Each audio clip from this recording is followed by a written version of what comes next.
വൈജയന്തിയെ ഭീഷണിപ്പെടുത്തി മനു. അങ്ങനെ വൈജയന്തി തിരികെ കടപ്പാട്ടൂർ വീട്ടിൽ വന്ന് കയറുകയാണ് പ്രേക്ഷകരെ, പ്രിയ കൂട്ടുകാരെ. ഇതേ സമയം വൈജയന്തി വന്നതിന് ശേഷം തൻ്റെ റൂളൊക്കെ വലിയ രീതിയിൽ അങ്ങോട്ട് ചെയ്യാണ്, മക്കളോടൊക്കെ പറയാണ്.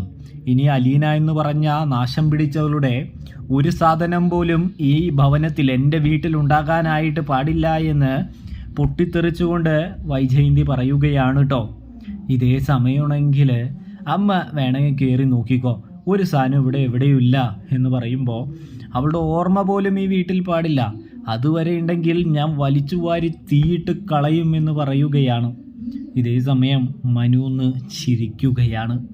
എനിക്ക് മനസ്സിലായി മനു, നീ എന്തിനാ ചിരിച്ചതെന്ന്. ഇവിടെയുള്ളവരെക്കാളും ഏറ്റവും കൂടുതൽ വേദന നിനക്കായിരിക്കുമല്ലോ. നീ അലീനയെ അത്രയധികം ഇഷ്ടപ്പെടുന്നുണ്ടല്ലോ, സ്നേഹിക്കുന്നുണ്ടല്ലോ എന്ന് പറയുകയാണ്. അത് കേട്ട മനുവാണെങ്കിൽ പറയുന്നുണ്ട്, ആൻറ്റിയുടെ കണ്ടുപിടുത്തം വളരെയധികം ശരിയാണ്, എനിക്ക് അലീനയെ ഒരുപാട് ഇഷ്ടം തന്നെയാണ് എന്ന് കരുതി ഞാൻ ആൻറ്റിയെ പോലെ ക്രൂരനായതുകൊണ്ടല്ല, ആ ഇഷ്ടം അവൾക്കും അതറിയാം എന്ന് ആൻറ്റി മനസ്സിലാക്കണമെന്ന് പറയുകയാണ്. ആൻറ്റിയുടെ വൃത്തികെട്ട സ്വഭാവം അതും ആൻറ്റി തിരിച്ചറിയണമെന്ന് പറയുകയാണ്. ദേ മനു, നീ എന്നെ വെറുതെ ആവശ്യമില്ലാതെ ദേഷ്യം പിടിപ്പിക്കല്ലേ കേട്ടോ എന്ന് പറയുമ്പോൾ, ദേഷ്യമല്ല ആൻറ്റിയല്ലേ ഓരോ പേക്കൂത്തുകൾ കാണിക്കുന്നത് എന്ന് പറയുന്നു. ഞാൻ എന്ത് പേക്കൂത്ത് കാണിച്ചെന്നാ നീ പറയുന്നത് എന്ന് ചോദിക്കുമ്പോൾ അലീന പോയില്ല. അപ്പോഴേക്കും വന്നു കയറി ഈ വീട്ടിൽ വലിയൊരു കലഹമുണ്ടാക്കാനാണോ ആൻറ്റി ശ്രമിക്കുന്നത് എന്ന് ചോദിക്കുന്നു മനു. അപ്പോഴാണെങ്കിൽ ഞാൻ എന്ത് കലഹം, അവളുടെ ഓർമ്മ ഈ വീട്ടിൽ വരരുതെന്നേ ഞാൻ പറഞ്ഞുള്ളൂ എന്ന് പറയുന്നു.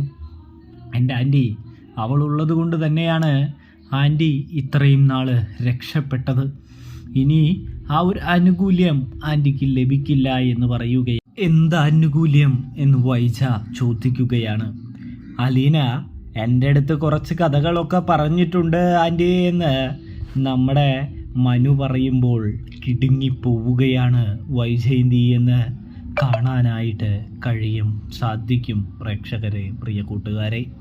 അപ്പോൾ വൈജയന്തിയും തിരിച്ചറിയുന്നുണ്ട് അലീന ചില ആൾക്കാരുടെ അടുത്ത് ഈ സത്യമൊക്കെ പറഞ്ഞിട്ടുണ്ട് എന്ന്. അതുകൊണ്ട് തന്നെ നമ്മുടെ വൈജയന്തിക്കാണെങ്കിൽ ചെറിയൊരു ഭയം വന്നു തുടങ്ങുന്നൊരു കാഴ്ച കാണാൻ സാധിക്കും. അതുകൊണ്ട് തന്നെ ആൻറ്റി മര്യാദയ്ക്ക് നിൽക്കുകയാണെങ്കിൽ വലിയ പ്രശ്നമൊന്നും ഉണ്ടാകുകയില്ല എന്ന് മനു പറഞ്ഞിട്ട് പോകുന്നൊരു കാഴ്ചയും കാണാനായിട്ട് സാധിക്കും. അപ്പോൾ റിവ്യൂ ഇഷ്ടപ്പെട്ട സബ്സ്ക്രൈബ് ചെയ്യണേ കൂട്ടുകാരെ.